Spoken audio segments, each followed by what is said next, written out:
Hi guys, how's it going? Welcome back to my YouTube channel. So yeah, I am in Devon at the minute. You guys probably already figured this one out. There's been a few little bits that have been happening down here with family and stuff. So yeah, I've driven down to go see what is happening. So whenever I'm down here, if I want to do face to face, I just generally just film parked in my car. But yeah, that's basically it. So I have been sent, I think 2 or 3 different messages now saying, can you please cover the landing crew? Can you go see what's going on? Because lately, because I talk a lot about, family vloggers, mummy vloggers, more serious things, some more light-hearted things, and I'd never really heard of them before. So I went and had a little look, and I can see why people wanted me to go and have a little chat. Lying is he in the ICU? So I decided to make a quick video. So a lot of people were saying, can you please go check it out, because the mum, Stephanie, has a kid who basically has like a rare, I'll flag it up on the screen. I don't want to go too far into it, but basically it's like a 1 in a million, I'm pretty sure, I mean it changes because the doctors are never really quite sure, but has a really rare condition. And it all started off about 3 months ago, I think, with her saying that, her kid had gone into the hospital. It was really quite serious, and like huge condolences to that. Don't get me wrong, I'm not here to be like, oh yeah, whatever, like obviously that's horrible. The main thing that people wanted me to talk about was the fact that she said this in a video that she made when it all started happening. Before things really took a downward turn with, I asked him if he was okay with me talking about things that happen, because I feel like other parents need to definitely be more aware of this. And he said he was okay with it as long as he wasn't shown on camera, which I wouldn't do anyway. And then pretty much the next video that followed it, even though you couldn't see the kid's face, you were still sharing them in the hospital. And then since then, she's been heavily documenting this whole process. And a lot of people are saying, well, the kid didn't really want to be shown. Like, the kid's a little bit older, but, teenager, didn't really want to be shown. And now basically she's now made it pretty much a part of her whole channel. So we're going to get into that, and we're just going to get into some little bits that I've kind of seen about the channel. Now, so what I can tell you about this is that I hadn't really heard about them before. There's mum called Stephanie, and then the dad who he wasn't heavily prominent on the channel. But everyone, this is my husband Lonnie. Hello. But a little while ago they basically separated, and then the mum then made a series of videos, which we're also going to be talking a little bit about as well, made a series of videos sort of saying why they were splitting up, kind of going more into the territory of, he has mental illness and things, which I did find a little bit, I did find it a little bit odd. She came out with this whole video where she was talking about him having, like, being a narcissist, and she didn't want people speculating, and she didn't want people discussing it because it was none of our business, yet proceeds to make the video after video talking about being in a relationship with an abusive partner and whatnot. In order for our marriage to continue, he needed to get help that included a neuropsych evaluation. I honestly assumed that he was autistic, and I thought that that was what he was going to walk away with. He was diagnosed with other personality disorder, NOS, I think it is. I'm not sniffing at that. I just find it, there's definitely a theme that I have noticed within this family.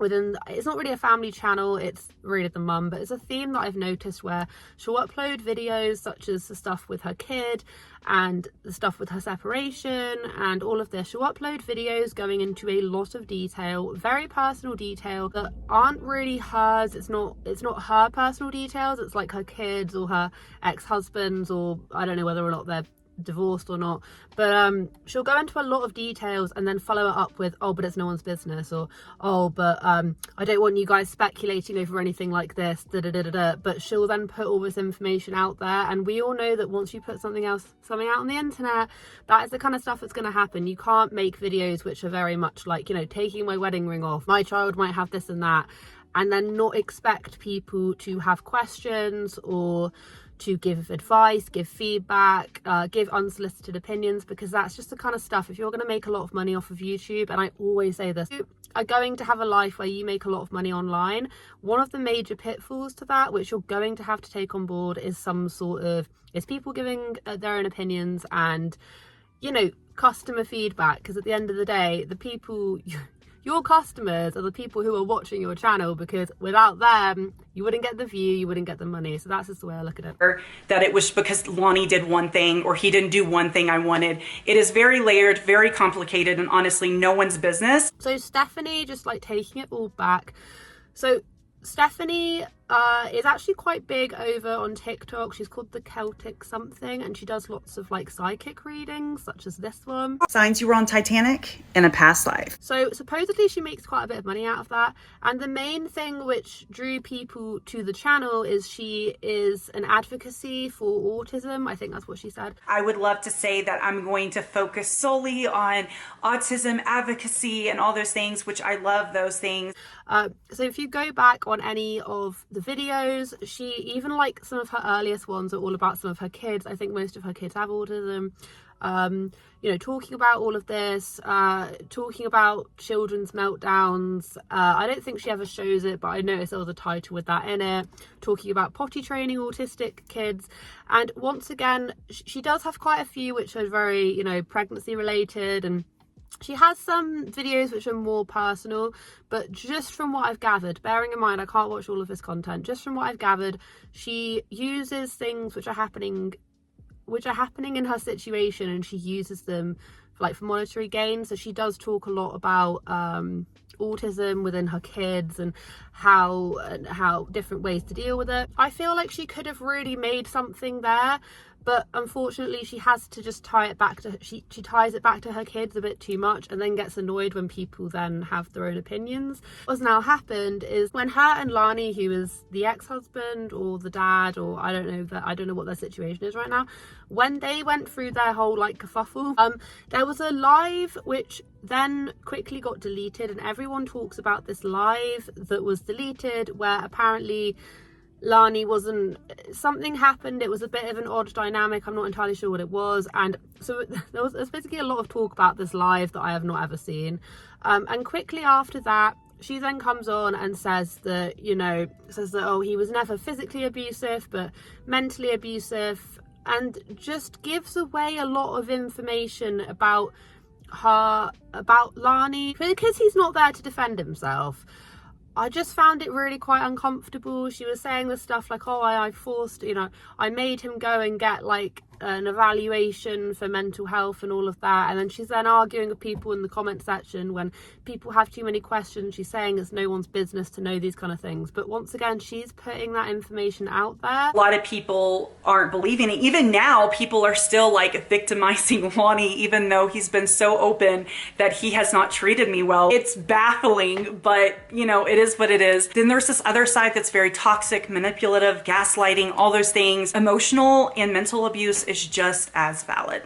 So it's all just a little bit confusing. And then for a little while she's weaved that into her ordinary content. The bulk of her content is either around her kids who do have additional needs, or talking about her ex-partner's mental health struggles and all of that. And I just think that well and truly, if you're going to be talking about, I get that relationships break down and all of that, and I think it's like ultra important to come on and be like, I had a really shit relationship with stuff, and and these are some tips to help get through. But because we saw Lani on camera, it felt very weird then all of a sudden her sort of like turning on him like that, and then making subsequent videos. I think it's one thing just to make a couple of videos talking about the best ways to get out of emotionally unhealthy relationships. I think they're so important to people who are actually going through it, but I think it's a completely different thing to be talking about your ex's mental health struggles and whether they do or do not have a narcissistic personality disorder and all of that, when we've already seen them previously on camera. It's like you're not giving them a voice, you're just bad-mouthing them, and that's just the way that I thought. That's just the way I think. That he was okay with it as long as he wasn't shown on camera, which I wouldn't do anyway. We now have the horrible situation that's now happening with her son, which a lot of people are just not happy with. Like a lot of people like, obviously, you obviously it's a massive thing, but the way that she's documented it, just from my own observation, this is just from my own opinion and you can disagree with me all you want, but the way that she's documented it across all platforms, it's like a news source. It's like every single possible thing that's happening, she's then documenting it, and they're like her highest earning videos. So she's obviously gaining a lot of attraction from using her child's illness to make a lot of money. I think the kid's 16, because they did say on a previous video that they don't want to be shown in a hospital bed, and then to fast forward the next video after that, Stephanie literally doing it doesn't sit right. And I feel like that must be such a traumatic thing to go through, and that's not what I'm not discounting it, and I understand that she must be feeling really like panicky and like, oh, I don't know what to do. She might be trying to bring awareness to it, but I think it's a very, very, very different, it's such a touchy subject, because I don't know if she is bringing complete awareness to it, because she's also making a lot of money off of it. And I can't, and because in her past, looking back at previous videos, she's gone, oh, autism within kids, let's be an advocacy for that. But then that's making her a lot of money by exploiting her kids who do have autism. Or the breakdown of her marriage, she then went into great detail about that. And I can't help but feel every single time something like this happens, or every single time there's like something bigger, it's never, she's always then talking about another, she's always either talking about, oh, but you know, all my kids that have autism, I'm going to talk about that, but she's not really talking about it from like her own personal. Does this make any sense whatsoever? There's such a fine line between advocacy, so she might be like trying to keep people informed whose child might be going through a similar thing, but the way that she's documented it just falls out of that. So for instance, here we have, you know, off the ventilator but still really sick, signs of an abusive relationship, permanent lung damage, 2 weeks, and then we then have, you know, my son's rare autoimmune disease, back to kidney damage, new different diagnosis, and the worst one, these two recent ones, you know, where it's so unbelievably clear, you know, if you've been told not to show your child, that is a full frontal picture of your child in a hospital bed. And maybe, you know, maybe at some point he has turned around and he said, yeah, that's absolutely fine. But I can't imagine a teenager would suddenly turn around and be like, yeah, I want to have this documented for my peers and stuff to look at. I'm just not convinced. Maybe that's not the case. I'm not here to speculate because this is such a serious thing. But I'm just trying to point out the way that the content has flowed and stuff. So she's got primarily, you know, she's still talking about her marriage, signs of abusive marriage, you know, and all of that. And then she's also talking about her son. And I can't help but notice that the pictures, the thumbnails are getting more and more and more clear. And I just thought that was quite interesting to note. And now nearly every single video is all about, oh, my child did this and that and this. And just how much can her child know what is actually being put online? They may not want that put online. And it's a bit of a touchy subject because, of course, the kid is older. But I don't know. I think that it was just extremely telling hearing her say on the very first video, but my child doesn't want to be shown. And now it's just like they are being shown. In order to be able to not completely blur that line, making a single video at the very beginning explaining, hey, something really, really crap's going on. And then maybe a video a little bit later on explaining a little bit more about, you know, the signs and symptoms, rather than just every single video and every single topic heavily exploiting that. I mean, even her TikTok has basically just turned into some psychic readings, but then also, you know, slow motion sad music to her kid in the hospital. So like a lot of family channels do this. She did say, she was like, you know, she's had to take some time off work, so she needs people to send in money. And I'm not even like angry at that. I'm not annoyed that she's asking for additional help, especially if this is her job.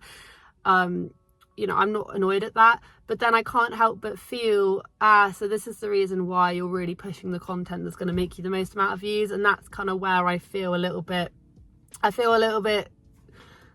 quite torn. Is he in the ICU? So I decided to make a quick video. Now I'm not going to edit this a whole bunch, so I may be rambly. I am putting ads on this video, but only because, guys, I'm not working. I'm not working. I don't know when I'm going to be able to go back to work. Not until probably 2023. So unfortunately, I still have to pay bills. So please know I'm not doing it to be insensitive. Do you know what I mean? I don't feel like any child deserves to have, when they're going through illness like that, I don't think it deserves to have that amount of coverage from the parents. I feel like, if anything, that could have been a great opportunity for the child when they want to, when they're a little bit older, to actually be able to go, yeah, this is what happened to me. Because of course it's their story to tell, not the parents. That's just my own personal opinion, and I have been asked by several people, hey, what do you think of this family? And I was just doing like the most basic roundup of what I think. And in a nutshell, the mum has no issue basically going, going into great detail about everyone around her, about all their personal things, such as her, children who are autistic, and her husband, her ex-husband who has narcissistic personality disorder, and then her kid who's really ill. And I just feel like some things should just be left offline, because it creates a narrative of kids and other people, and they don't really get a say in what the hell is being said. Last year I went through a separation with my ex. I just sort of explained in a nutshell what was happening, just on via community chat posts. If anyone ever asked, I'm like, yeah, it's all good. I never brought anyone along with me, even though I know that would bring in a lot of viewers being like, oh, that's interesting. I could have made video after video about just all the different things that were happening and stuff, but because it involves someone else, and because it's not my story to tell, it is mine, my kids, and my ex. Okay, it's not I didn't see it as like a shiny pivotal moment to be like, aha, I'm going to make money off of this. Only 1/3 of that story is mine, the others is to my ex and to my kids. When stories involve other people like that, I just think it's quite selfish for you to just be taking it all and just spinning narratives by yourself. I just think some things should definitely be kept private, and some things should just be kept offline. And you can be an advocate for things, but like I say, there's a very fine line between being an advocate for something and then exploiting something. And I think this channel sort of just crosses that boundary. I'd love to hear what you guys think on that. Have a wonderful day wherever you are in this world. Take care of each other, take care of yourselves, and I'll catch up with you guys in the next video.